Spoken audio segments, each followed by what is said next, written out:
pour la conduite de cette 61e session.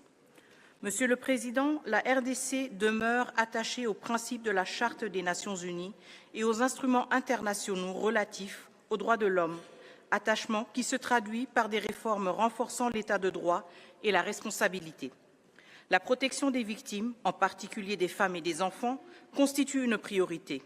Elle se traduit notamment par une politique de tolérance zéro contre les violences sexuelles liées au conflit, des poursuites et des procès engagés et la mise en place d'un mécanisme institutionnel de réparation consacré par la loi relative à la protection et à la réparation des victimes, qui a institué un fonds dédié afin de restaurer les droits et la dignité des victimes.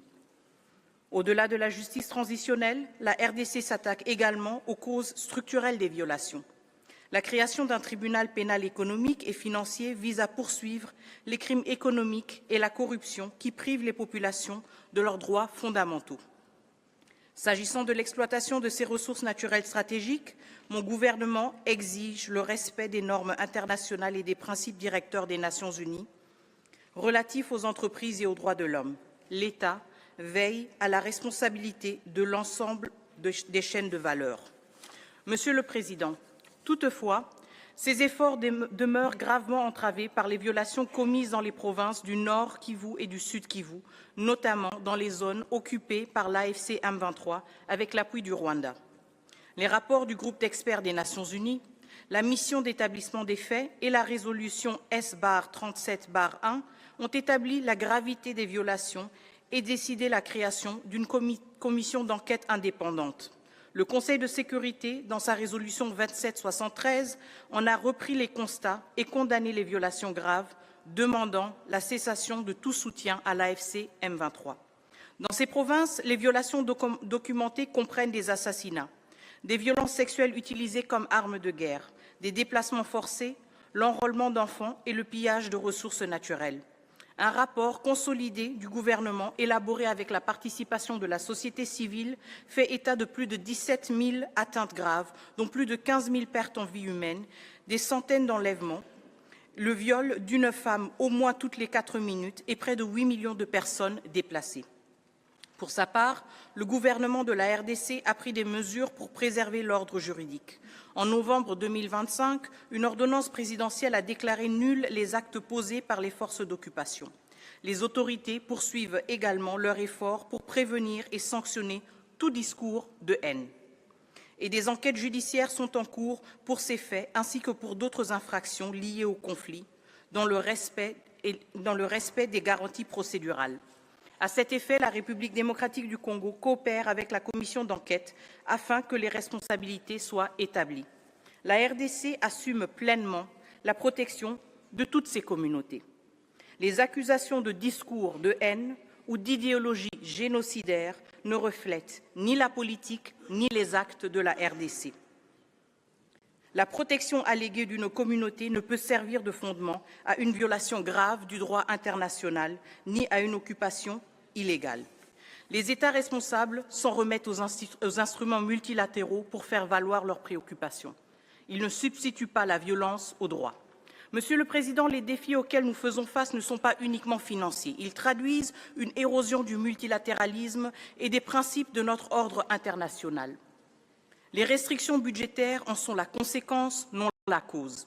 Le système des droits de l'homme, indissociable de la paix et de la stabilité, nkwaniriza nate gwe mukwano gwaffe atugoberera ate nga nkujjukiza nti subscribe updates agava mu ggwanga erya Democratic Republic of Congo. Omukyalo ono nga Minister of State for Foreign Affairs amanyikiddwa nga Terese Kayikwamba Wagner. Omukyalo ono nga Minister wa State of Foreign Affairs mu ggwanga erya Democratic Republic of Congo. Omukyalo ono bwe yabadde mu lukiiko lwa UN General Debate olw'omulundi ogw'enkaaga mu gumu. Omukyalo ono yagenze maaso n'okubanga ayogera ku nsonga ezigenda maaso mu ggwanga lya Democratic Republic of Congo ku bikolwa ebityobola eddembe ly'obuntu ebiri mukolebwa mu provinces bbiri nga kuno kwe kuli North Kivu Province ne South Kivu Province. Era omukyalo ono ng'avunaana ekibinja ekya AFCM Ventura ng'ekibinja kino kyabayeekera abali mu Democratic Republic of Congo. Omukyalo ono yavuddeyo ne yeekubira omulanga n'agamba nti abantu bangi bongedde okuba nga bakafiiramu ate abalala badduka mu maka gaabwe nga banoonya obuddamu mu bitundu ebirala ebyenjawulo awamu n'okuba nga banoonya obuddamu mu mawanga amalala ng'eggwanga erya Uganda. Omukyalo ono yagenze maaso n'okuba nga agamba nti abantu abaakattibwa sofa abaakategerekeka kigambibwa nti basoba mu mutwalo gumu mu kitundu ate abaakatulugunyizibwa bali mu mutwalo gumu mu kasanvu. Era omukyalo ono yagambye nti abantu abakadduka mu maka gaabwe basoba mu bantu 8.2 nga bano bonna badduka ku byalo byabwe mu North Kivu Province awamu ne South Kivu Province.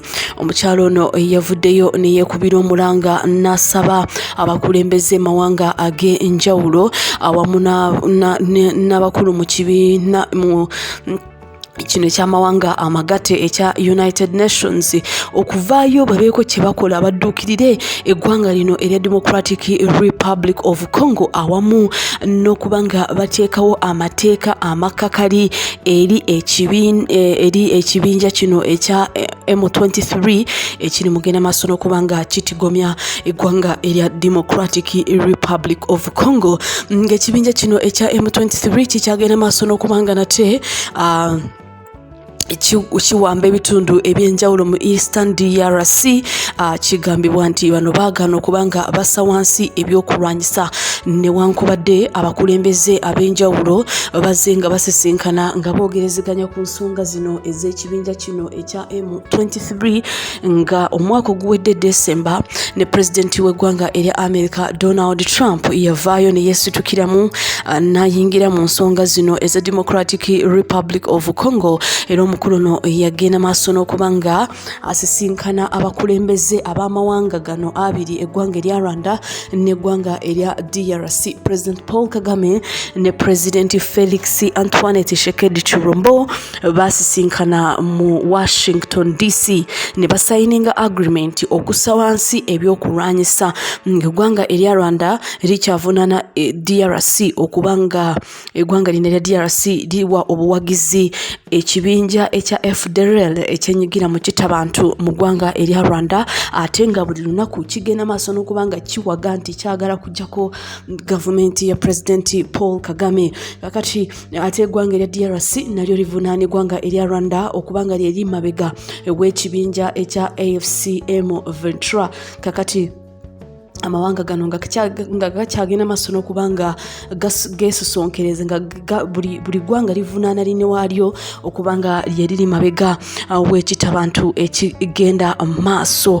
Kati agreements ez'enjawulo zize nga zisayiningibwa waliwo n'endagaano eya Doha, waliwo n'endagaano eya Qatar, ne wabeerawo n'endagaano ez'enjawulo. Abakulembeze ab'enjawulo mu Africa bazze basisinkana mu ggwanga erya Angola nga yaliko pulezidenti w'eggwanga erya Nigeria Obasanjo. Abapresidensi ab'enjawulo bazze nga basisinkanira mu ggwanga lino erya mu ggwanga erya Angola nga basayininga mu kibuga Luanda nga ne Pulezidenti João Lourenço azze nga asisinkana abakulu bano ab'enjawulo mawanga gano okulaba nga bateesa ku nsonga eza DRC n'okulaba nga waddawo emirembe mu ggwanga lino erya Democratic Republic of Congo.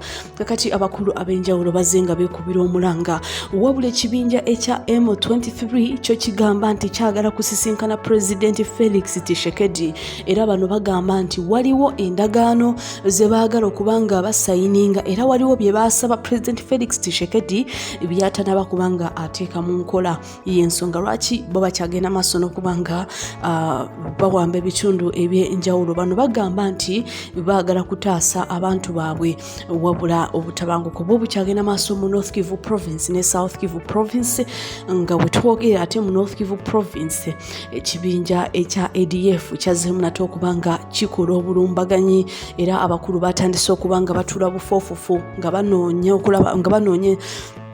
nga banoonyereza awamu n'okubanga bakola kyonna ekisoboka okulaba nga bafaafaagana n'ekibinja kino ekya ADF ekyazeemu nate okubanga kitabangula North Kivu Province mu bitundu ebya Beni, Lubero n'ebitundu ebirala eby'enjawulo. Kakati omukyalo no Minister wa State of Foreign Affairs mu Democratic Republic of Congo yagenze maaso n'okubanga asaba abakulembeze bano okubanga beesitukiramu bayimirize ebikola bityo eddembe ery'obuntu ebiri mu Eastern Democratic Republic of Congo, North Kivu Province ne South Kivu Province. Stay tuned.